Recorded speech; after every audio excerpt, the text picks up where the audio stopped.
Olá, pessoal.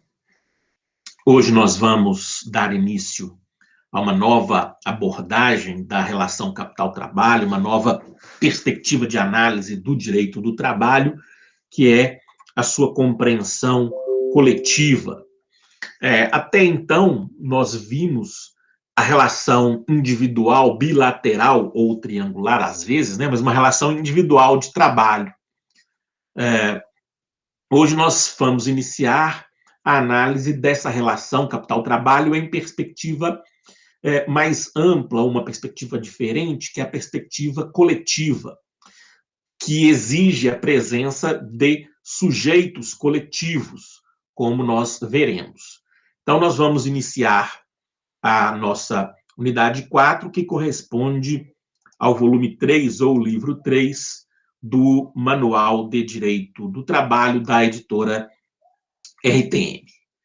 Muito bem, nós vamos começar com uma figura que não é propriamente de direito coletivo, não é especificamente, em sentido estrito, uma figura de direito coletivo do trabalho, exatamente pela ausência do ente coletivo sindical nessa relação, mas não deixa de ser uma figura de organização global ou coletiva, em sentido amplo, dos trabalhadores no local de trabalho. Essa figura de representação, que é distinta da representação sindical, ela tem previsão constitucional no artigo 11, que estabelece que nas empresas de mais de 200 empregados é assegurada a eleição de um representante destes com a finalidade exclusiva de promover-lhes o entendimento direto com os empregadores. Então, nós temos uma figura constitucional de representação local dos trabalhadores. Ela não obteve regulamentação infraconstitucional até 2017, com a reforma trabalhista, que enfatizou essa distinção entre representação dos trabalhadores no local de trabalho e representação sindical, nas regras dos artigos 510-A, 510-B, 510-C, 510-D da CLT reformada, e que nós veremos agora. Vamos iniciar pela finalidade e composição dessa representação nos termos previstos no artigo 510-A da CLT reformada. Abram aí a CLT de vocês e vejam a regra do 510-A. Nas empresas com mais de 200 empregados, é assegurada a eleição de uma comissão para representá-los, com a finalidade de promover-lhes o entendimento direto com os empregadores. Então, mais ou menos a perspectiva constitucional, mas com a fixação de uma comissão de representantes. Parágrafo 1º. A comissão será composta, inciso 1, nas empresas com mais de 200 empregados e até 3.000 empregados, por 3 membros, nas empresas com mais de 3.000 até 5.000 empregados, por 5 membros, nas empresas com mais de 5.000 empregados, por 7 membros. Parágrafo 2º. No caso de a empresa possuir empregados em vários estados da Federação e no Distrito Federal, será assegurada a eleição de uma comissão de representantes dos empregados por estado ou no Distrito Federal, na mesma forma estabelecida no parágrafo 1º deste artigo. Portanto, nós temos uma previsão legal, seletista, reformada, que estabeleceu no 510-A a finalidade, no caput, e a composição nos parágrafos desse dispositivo. A finalidade, então, é promover o entendimento direto. E aí nós vamos ver nos demais artigos, e vocês vão ver na doutrina, quais são esses pontos de entendimento que a comissão deve buscar. Eu falarei sobre isso aqui. Muito bem. Seguindo na análise, as atribuições da comissão 510-B. A comissão de representantes dos empregados terá as seguintes atribuições. Inciso 1. Representar os empregados perante a administração da empresa. Mas vejam que não se trata de uma representação coletiva sindical, reitero, reafirmo. Não se trata, portanto, de uma negociação coletiva. Não se trata, portanto, da produção normativa autônoma via acordo coletivo de trabalho. Isso vai ficar mais claro quando nós formos aqui nessa unidade tratar de negociação coletiva. Essa comissão não tem poder de criar normas jurídicas, mas de tentar dirimir eventuais conflitos, de tentar ajustar melhor ambiente de trabalho, mas não é a representação coletiva sindical. Inciso 2. Aprimorar o relacionamento entre a empresa e seus empregados com base nos princípios da boa-fé e do respeito mútuo. Na verdade, aprimorar o relacionamento entre o empregador e seus empregados, né? E essa é a essência. Identificado um conflito, uma insatisfação, uma contrariedade ao melhor interesse dos envolvidos, essa comissão tem o dever, tem o direito, tem a prerrogativa de chamar o patrão, os prepostos, os encarregados, os chefes, para uma conversa tendente a ajustar aquilo que está mal colocado, que está mal ajustado, que está se desenvolvendo de uma forma que não é a ideal. 3.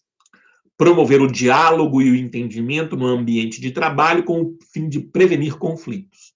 Também isso, né? Antes que o conflito aflore, cabe à comissão tentar atuar preventivamente. 4. Buscar soluções para os conflitos decorrentes da relação de trabalho de forma rápida e eficaz, visando a efetiva aplicação das normas legais e contratuais. Como eu disse, essa comissão não produz norma, mas observa o seu cumprimento. Atua para solucionar conflitos decorrentes de uma má interpretação, de uma não aplicação de uma norma existente, seja uma norma jurídica autônoma, sindical, seja uma norma jurídica heterônoma, legal, seja uma regra contratual. 5. Assegurar tratamento justo e imparcial aos empregados, impedindo qualquer forma de discriminação por motivo de sexo, idade, religião, opinião política ou atuação sindical. Se a comissão puder garantir isso, terá feito um grande trabalho, né, gente? Porque hoje a discriminação no ambiente de trabalho é um problema de difícil solução. O trabalhador discriminado ou o grupo discriminado normalmente não consegue se insurgir contra essa discriminação diretamente. Talvez a prática nos revele que essa comissão obtenha sucesso nessa tentativa de evitar ou de impedir discriminação. Difícil, mas quem sabe, né? 6. Encaminhar reivindicações específicas dos empregados de seu âmbito de representação. Então, se empregados têm reivindicações a fazer ao patrão, elas podem ser encaminhadas via comissão. 7. Acompanhar o cumprimento das leis trabalhistas, previdenciárias e das convenções coletivas e acordos coletivos de trabalho. Isso é um tanto redundante com os termos do artigo do inciso 4, mas reafirma o legislador a necessidade de acompanhamento do cumprimento da regra.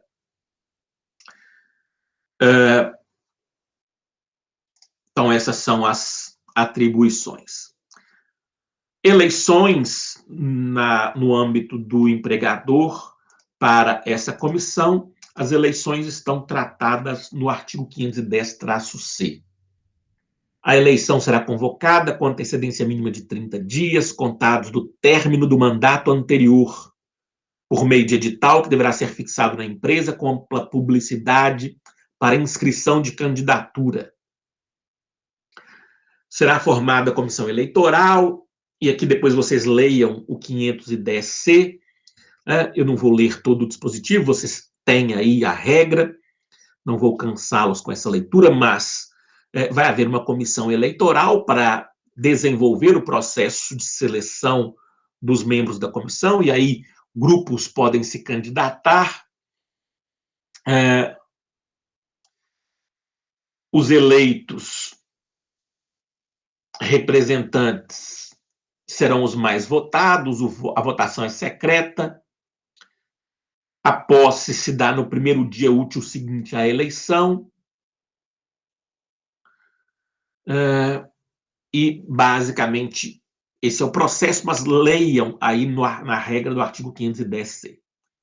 Importante também, e aqui destacar, que os membros da comissão de representação dos trabalhadores no local de trabalho são detentores de garantia provisória de emprego.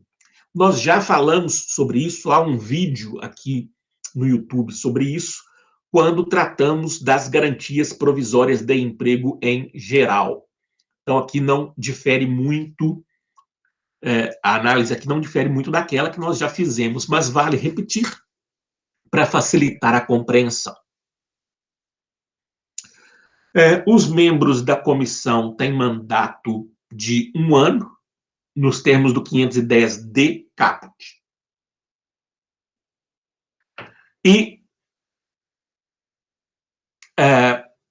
parágrafo 1º, o membro que houver exercido a função de representante não poderá ser candidato nos 2 períodos subsequentes. O mandato de membro da comissão não implica suspensão ou interrupção do contrato, devendo o empregado permanecer no exercício das suas funções. Isso é importante, parágrafo 2º do artigo 510D, porque é correta a regra, porque o que interessa é que esse representante esteja próximo dos interesses dos colegas. Então, ele não pode se encastelar, né? Ele não pode desaparecer por uma salinha lá da representação e sumir da vista, né, daqueles que ele representa. Então, ele tem que continuar cumprindo as suas funções normalmente. E aí, ele, com isso, percebe o conflito, percebe o cumprimento ou descumprimento da norma, ele atua muito mais positivamente se ele estiver vivendo o dia a dia da prestação laborativa. Então, não há suspensão ou interrupção do contrato. É claro que, durante as reuniões, ele vai deixar de cumprir as tarefas ordinárias para cumprir as tarefas de representação. Então, parágrafo 3º trata da garantia provisória a que eu me referi. Desde o registro da candidatura até 1 ano após o final do mandato, o membro da comissão de representantes dos empregados não poderá sofrer despedida arbitrária, entendendo-se como tal a que não se fundar em motivo disciplinar, técnico, econômico ou financeiro. Então, vejam que foi importante aqui a regulamentação infraconstitucional daquilo que seja despedida arbitrária, né? Não vou aqui me ater aos efeitos que isso pode ter na regra do inciso 1 do artigo 7º, vou restringir a análise aqui à garantia provisória de emprego, dizendo que, então, a partir do registro da candidatura até 1 ano após o final do mandato, o membro da comissão, o membro eleito, portanto, né, enquanto candidato e, se eleito até 1 ano depois do final do mandato, ele não pode ser dispensado, a não ser que o patrão prove que a dispensa tem motivo disciplinar, técnico, econômico ou financeiro. Então, aqui a dispensa não está restrita à justa causa. Atenção. Pode haver dispensa sem que haja a justa causa, mas essa dispensa tem que ser motivada. Motivo técnico, econômico ou financeiro. De qualquer modo, há garantia provisória de emprego. O empregador não poderá dispensar imotivadamente, arbitrariamente. Ele tem que motivar esse ato rescisório. Por quê? Porque esse empregado ele pode ter desgaste na relação com o patrão em razão dessa representação que ele faz. Então, para evitar que esse desgaste natural provoque uma dispensa, provoque perseguição, o legislador estabelece garantia provisória de emprego. Então, para finalizar, trata-se de um instituto regulamentado recentemente, mas já bem compreendido pela doutrina, e que em breve também ensejará novas compreensões e novos entendimentos da jurisprudência. Bom, então esse é o primeiro ponto, que embora não seja propriamente, especificamente, diretamente um tema de direito coletivo sindical, é o nosso primeiro ponto de análise aqui na unidade 4. Eu vou ficando por aqui, agradeço a atenção, voltaremos com nova análise jus coletiva em outros vídeos. Um abraço, até mais.